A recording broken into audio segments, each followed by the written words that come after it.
Magandang araw mga ka-horror at welcome back nga palang muli sa aking channel. Nandito na naman nga pala tayo sa bagong episode ng Kwentong Agimat. Bale, meron nga lang pala akong gustong i-share na kwento sa inyo, no? At itong kwento na to ay nangyari sa totoong buhay. Bale, yung kwento na to ay nangyari sa isang albularyo na sikat sa kanilang lugar. At ang nag-share nga pala ng kwentong ito ay isa sa mga subscribers natin dito sa ating YouTube channel. Bali, yung kwento nga pala na ito ay hindi siya related sa agimat o anting-anting. Pero alam naman natin na kapag sinabing albularyo ay talagang nakadikit na dyan ang word na agimat o anting-anting o lihim na karunungan. Bali, disclaimer lang mga ka-horror, ano? Hindi ako 100% na sigurado kung ang kwento bang ito ay totoo. Pero maganda yung kwento na ito. At base sa pagkakakinig ko rito ay maraming matututunan yung ibang albularyo dito. So tara mga ka-horror at simulan na natin ang kwento. Isa akong kilalang albularyo sa aming lugar. Masasabi kong tumatak na ang aking pangalan dahil sa husay kong manggamot ng iba't ibang sakit. Sabi nga ng mga kakilala ko ay walang sinabi ang totoong doktor kung ikukumpara sa akin. Halos lahat ng sakit ay aking napapagaling. Ulam, barang, balis, palipad hangin, naengkanto, may lagnat, masakit ang ngipin, may pilay, nakagat ng aso, at kahit kagat ng ahas ay walang panama sa akin. Siyempre, nakakataba ng puso, lalo na kapag nakikita ko ang mga taong napagaling ko. Minsan ay dinarayo rin ako ng mga nagpapagamot sa akin mula sa iba't ibang lugar. At halos dyan na lang umikot ang mundo ko sa panggagamot.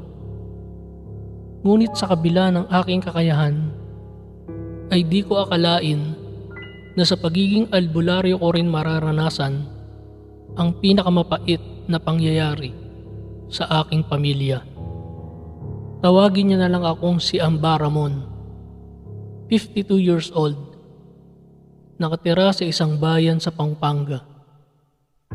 Ang aking asawa ay isang tindera ng isda sa palengke. Siya nga pala si Anita. At ang kaisa-isa naming anak na babae na si Belen, ang siyang katukatulong niya sa pagtitinda. Sa palengke na din nakilala ng anak kong si Belen ang kanyang napangasawa na isang kargador. Ikinasal sila at biniyayaan ng isang anak na lalaki, si Junjun, ang pinakamamahal kong apo na si Junjun. Patawarin mo sana ako, aking apo. Malapit lang ang pinapasukang pampublikong eskwelahan ni Junjun sa aming bahay. Kaya naglalakad lang ito papasok at pauwi.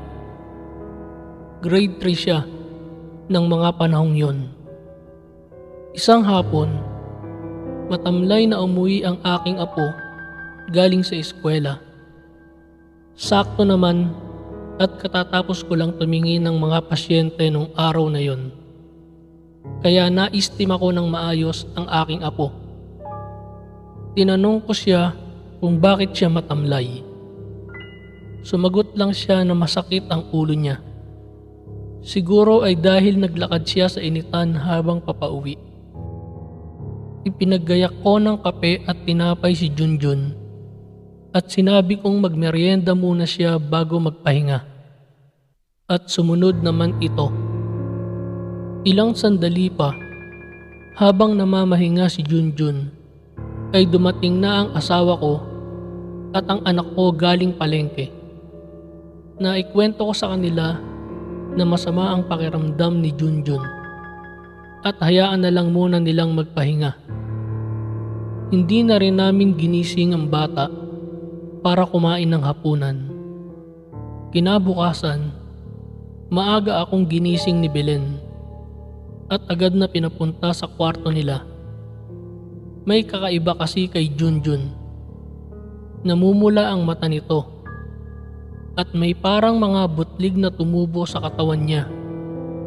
Dinadaing din niya na masakit ang kanyang lalamunan. Dahil sa pangyayaring iyon, ay umiral ang pagiging albularyo ko. Dali-dali ay inutusan ko ang anak ko na kumuha ng dahon ng banaba. Pinalagyan ko ng asin at pinalaga ko ito para maipangmumog ni Junjun. Ako naman ay kumuha ng langis ng niyog. Ipinatak ko ito sa aking palad. Pinainitan sa apoy ng kandila at siya kong hinagod sa mga butlig na tumubo sa kanyang katawan. Napansin ko din na medyo may sinat si Junjun. Dala siguro ito ng pamamaga ng lalamunan niya. Hindi na rin muna nakapasok si Junjun sa eskwela. Ilang araw pa ang nakalipas ay walang pagbabago sa sitwasyon ng apo ko. Mas dumadami ang butlig nito sa katawan at medyo nagpuputok-putok ang labi nito. Taas baba din ang kanyang lagnat, kaya naisipan kong tawasin na si Junjun. Isang imahe na hugis duwende ang lumabas sa tawas ni Junjun, na sa palagay ko ay siyang may gawa ng kanyang karamdaman. Tingin ko ay aksidenteng nasaktan ni Junjun ang isang duwende, kaya gumanti ito. Kinahapunan, bago magtakip silim, ay naghanda kami ng alay. Isang buong manok, alak, at tinapay ang inihanda namin na alay para sa pinaniniwalaan kong duwende na may gawa ng karamdaman ng apo ko. Kapansin-pansin ang madaling pagbagsak ng katawan ni Junjun. Dahil hindi ito makakain, gawa ng pamamaga ng kanyang lalamunan. At meron ding tumubong parang mga agihap sa bunganga nito. Bago kami magpahinga ng gabing iyon, ay kinausap ako ng aking anak. Hiniling niya na baka maaaring bukas ay dali namin si Junjun sa ospital sa bayan para masuri kung ano ba ang talagang sakit nito. Hindi ako pumayag. Albularyo ako. Alam ko ang ginagawa ko. Alam ko kung ano ang sakit ng apo ko. At kayang-kaya ko itong pagalingin. Sa madaling salita, hindi nadala si Junjun sa ospital. Ilang araw pa ang lumipas. Lalong lumala ang lagay ng apo ko. Mas dumami ang butlig sa katawan. May ibang parte ng butlig ang nagtutubig-tubig. Ang bibig naman ay walang pagbabago. Ang mga palad niya at talampakan ay nagbibitak-bitak. Ang pinagtataka ko lang ay pagkatapos naming mag-alay sa duwende at gawin ang lahat ng gamutan kay Junjun ay parang walang nangyayari at lalong lumalala ito. Pero hindi ako nawawala ng pag-asa. Ako ang pinakamagaling na albularyo sa aming lugar. Kung ang ibang tao nga ay napagaling ko, ang apo ko pa kaya? Makalipas ang 2 linggo, gabi noon, habang nakikinig ako ng balita sa radyo, ay humahangos na tinawag ako ng asawa ko. Ramon, madali ka. Si Junjun, nahihirapan daw huminga. Ang sigaw ng asawa ko. Pagdating ko sa kwarto, ay napansin ko na parang kulay violet na ang mukha ni Junjun. Agad akong tumawag ng service para madala agad ang apo ko sa ospital. Habang nasa biyahe kami, ay awang-awa ako sa anak ko sa walang tigil na pag-iyak nito habang yakap-yakap niya si Junjun. Ako naman ay nagmamakaawang nagdasal sa Diyos na sana ay hilumin niya kung anuman ang karamdaman ng aking apo. Sa totoo lang, sa buong talambuhay ko ay noon lang ako nakapagdasal ng ganon. Halos agaw buhay na ang apo ko nung dumating kami sa ospital. Agad siyang dinala sa emergency room. Kinabitan ng dextrose dahil sobrang dehydrated na daw ito. Nilagyan din siya ng oxygen dahil nahihirapan nga siyang huminga. Kinuhanan din siya ng sample ng dugo para matest kung ano nga ba talaga ang sakit ng apo ko. Ako naman ay nagpunta sa chapel ng ospital para magdasal at magpasalamat na rin dahil umabot pa ng ospital ang aking apo ng buhay. Pagkatapos kong magdasal, ay agad akong bumalik sa emergency room. Habang papalapit akong naglalakad, ay narinig ko ang malakas na iyak ng anak ko at asawa nito. Kinabahan ako sa nakita ko. Mabilis akong dumiretso sa emergency room. Napaluhod na lang ako habang umaagos ang luha sa mga mata ko. Ang apo ko. Wala na ang apo ko. Sinubukan pa ng mga doktor at nurse na i-revive si Junjun. Pero hindi na kinaya ng katawan nito.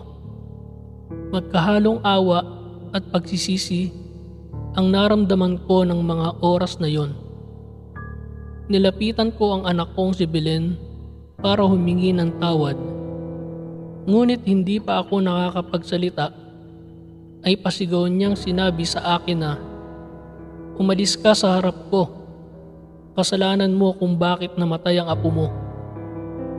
Wala na akong nagawa kundi umiyak at magsisi. Huling araw ng burol ni Junjun, sinadya ni Belen ang ospital para kunin ang resulta ng test na ginawa sa sample ng dugo ni Junjun. At napag-alaman na Kawasaki disease pala ang naging sakit ng apo ko. Isang pambihirang sakit na kung hindi agad maaagapan ay talagang kamatayan ang hahantungan.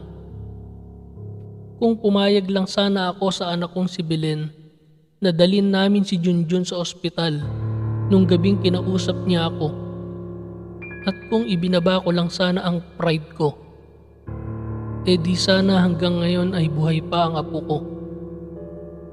Simula noon ay tinigilan ko na rin ang aking pagiging albularyo.